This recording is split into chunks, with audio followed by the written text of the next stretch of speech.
Hello বন্ধুরা, আজকের এই চমৎকার আলোচনায় তোমাদের স্বাগত জানাই। চলো আজ আমরা জীববিজ্ঞানের এক জাদুকরী গল্পের বই খুলে বসি। এই বইয়ের প্রতিটি পাতায় লুকিয়ে আছে প্রকৃতির এক অদ্ভুত রহস্য। আচ্ছা, ভেবে দেখেছ কখনো প্রাণী জগতের কিছু প্রাণী কিভাবে জাদুর মতো তাদের হারানো অঙ্গ আবার ফিরে পায়? আজ আমরা সেই পুনরুদ্ধারণ বা রিজেনারেশনের জাদুকরী বিজ্ঞান নিয়েই কথা বলবো। চলো একদম শুরুতেই এই জাদুর জগতে ডুব দিই।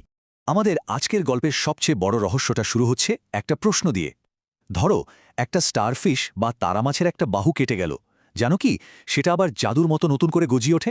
এমনকি একটা মাত্র কাটা বাহু থেকেও সম্পূর্ণ নতুন একটা স্টারফিশ তৈরি হয়ে যেতে পারে। কিন্তু মানুষের ক্ষেত্রে কি এমনটা হয়? আমাদের হাত বা পা কেটে গেলে তো আর নতুন করে গজায় না, তাই না? কিন্তু কেন কেন আমরা মানুষেরা এই জাদুকরী ক্ষমতার অধিকারী নই?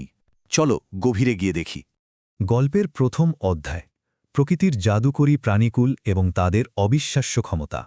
প্রাণী জগতে কিছু অমেরুদণ্ডী প্রাণীর ক্ষমতা দেখলে সত্যি চোখ কপালে ওঠার জোগাড় হয়। এই ধরো প্ল্যানেরিয়া নামের চ্যাপ্টা কৃমি বা হাইড্রার কথা। এরা যেন বাস্তবের রূপকথার প্রাণী। একটি প্ল্যানেরিয়া কৃমিকে টুকরো টুকরো করে কেটে ফেললেও প্রতিটি খণ্ড থেকে একটি করে নতুন পূর্ণাঙ্গ কৃমি তৈরি হয়ে যায়। হাইড্রার ক্ষেত্রেও ঠিক তাই। শরীরের একটা ছোট্ট অংশ থেকেই তারা সম্পূর্ণ নতুন শরীর তৈরি করে নিতে পারে। একদম জাদুর মতো ব্যাপার, তাই না? শুধু এই ছোট্ট অমেরুদণ্ডী প্রাণীগুলোই নয়, কিছু মেরুদণ্ডী প্রাণীও কিন্তু এই জাদুকরী ক্ষমতার অধিকারী। যেমন ধরো স্যালামান্ডার। এরা নিজেদের কাটা হাত পা, লেজ, মস্তিষ্কের ক্ষতিগ্রস্ত অংশ, এমনকি হৃৎপিণ্ড পর্যন্ত নিখুঁতভাবে পুনরায় তৈরি করতে পারে। আবার টিকটিকির কথা তো আমরা সবাই জানি। ভয় পেলে এরা আত্মরক্ষার জন্য লেজ খসিয়ে ফেলে, পরে সেখানে নতুন লেজ গজায়। তবে মজার ব্যাপার হলো, সেখানে আগের মতো শক্ত হাড় থাকে না, তার বদলে থাকে নরম কার্টিলেজ বা তরুণাস্থি। জেব্রাফিশও তাদের ক্ষতিগ্রস্ত পাখনা এবং হৃৎপিণ্ডের টিস্যু সম্পূর্ণ নতুন করে তৈরি করতে পারে। এরা সত্যি প্রাণীজগতের এক একটা বিস্ময়।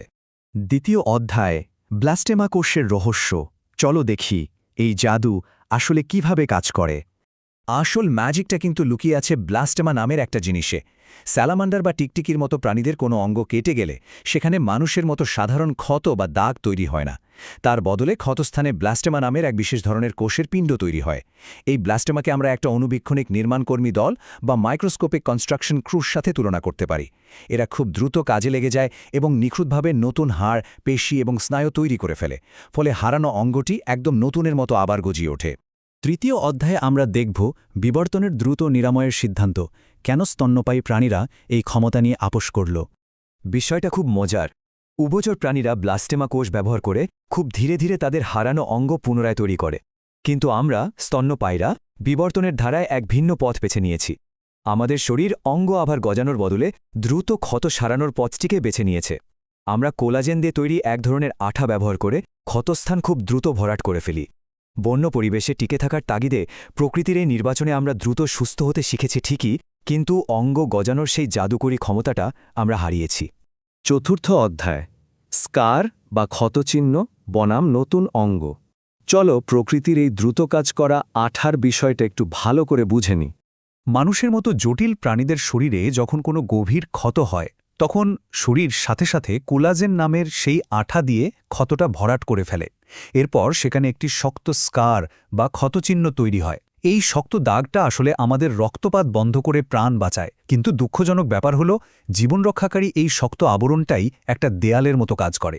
এই কোলাজেনের দেয়ালটার কারণেই নতুন করে অঙ্গ গজানোর পথ চিরতরে বন্ধ হয়ে যায়। আমাদের শরীরে তখন আর ওই জাদুকরী ব্লাস্টেমা কোষ তৈরি হওয়ার কোনো সুযোগই থাকে না। পঞ্চম অধ্যায়ে আসছে শক্তি, রোগ প্রতিরোধ ক্ষমতা এবং ক্যান্সার। বিবর্তন কেন স্কার বা ক্ষতচিহ্নকে বেছে নিল, তার প্রধান তিনটে কারণ আমরা এখন জানব। পুনরুৎপাদন বা হারানো অঙ্গ ফিরে পাওয়ারই ক্ষমতার কিন্তু বিশাল একটা বিবর্তনীয় খরচ আছে। বিবর্তনের পথে আমরা এই ক্ষমতাটা কেন ছেড়ে দিলাম, তার পেছনে মূলত তিনটি বড় কারণ আছে। প্রথমত, বিপুল শক্তির প্রয়োজন। দ্বিতীয়ত, আমাদের জটিল রোগ প্রতিরোধ ক্ষমতা বা ইমিউন সিস্টেমের বাধা। আর তৃতীয়ত, ক্যান্সারের ভয়াবহ ঝুঁকি। চলো বিষয়টা একটু ভেঙে বলি। ভাবো তো, ঘোড়ার পা বা মানুষের হাতের মতো এত বড় একটা অঙ্গ নতুন করে বানাতে কি বিপুল শক্তির দরকার। বন্য পরিবেশে একটা প্রাণীর কাছে কি দিনের পর দিন বসে একটা পা গজানোর জন্য অঢেল শক্তি বা সময় থাকে? একেবারেই না। তার চেয়ে বরং দৈনন্দিন বেঁচে থাকার জন্য, খাবার খোঁজার জন্য বা শিকারীর হাত থেকে পালানোর জন্য সেই শক্তির ব্যবহার অনেক বেশি জরুরি।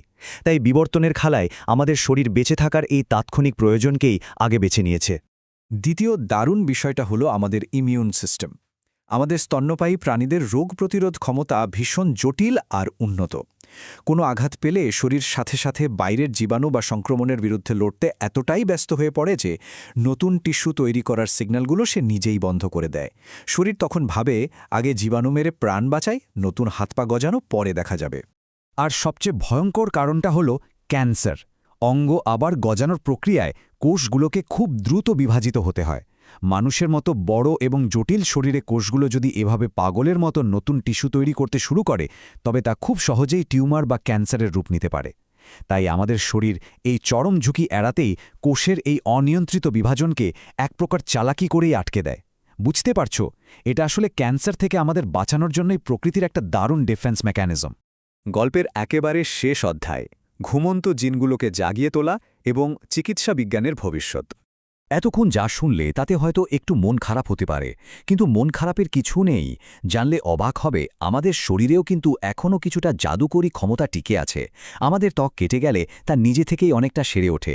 আর সবচেয়ে অবাক করা ব্যাপার হলো আমাদের লিভার বা যকৃৎ। এটি আমাদের শরীরের একমাত্র এমন অঙ্গ যার বেশ কিছুটা অংশ কেটে ফেললেও তা নিজে নিজে পুনরায় তৈরি হয়ে যেতে পারে। তার মানে আমাদের ভেতরেও একটুখানি জাদু ঠিকই রয়ে গেছে। আর সবচেয়ে রোমাঞ্চকর খবরটা হলো, সম্পূর্ণ অঙ্গ গজানোর সেই জাদুকরী নির্দেশাবলী আমাদের শরীর থেকে একেবারে মুছে যায়নি। স্যালামান্ডারের মতো আমাদের ডিএনএর ভেতরেও ঠিক সেই একই জিন লুকিয়ে আছে। শুধু তফাৎ হল, বিবর্তনের ধারায় আমাদের শরীরের সেই জিনগুলো ঘুমিয়ে পড়েছে বা বলতে পারো সুইচ অফ হয়ে আছে। আর বিজ্ঞানীরা ঠিক এই জায়গাটাতেই কাজ করছেন। ভবিষ্যতের চিকিৎসা বিজ্ঞানে স্টেম সেল থেরাপি এবং রিজেনারেটিভ মেডিসিন নিয়ে এখন ব্যাপক গবেষণা চলছে। বিজ্ঞানীরা দিনরাত চেষ্টা করছেন কিভাবে ক্যান্সারের ঝুঁকি এড়িয়ে আমাদের ডিএনএতে থাকা সেই ঘুমন্ত জিনগুলোকে নিরাপদে আবার জাগিয়ে তোলা যায়। একবার যদি এই কোড হ্যাক করা যায়, তবে চিকিৎসা বিজ্ঞানের চেহারাটাই পাল্টে যাবে। তাই আজকের এই ব্যাখ্যার শেষে একটা দারুণ প্রশ্ন থেকেই যায়। বিজ্ঞানীরা যদি সত্যিই আমাদের সেই সুপ্ত জিনগুলোকে জাগিয়ে তুলতে সফল হন, তবে কি একদিন আমরাও মানুষেরা জাদুকরী স্যালামান্ডারের মতো নিজেদের হারানো হাত বা পা আবার ফিরে পাব?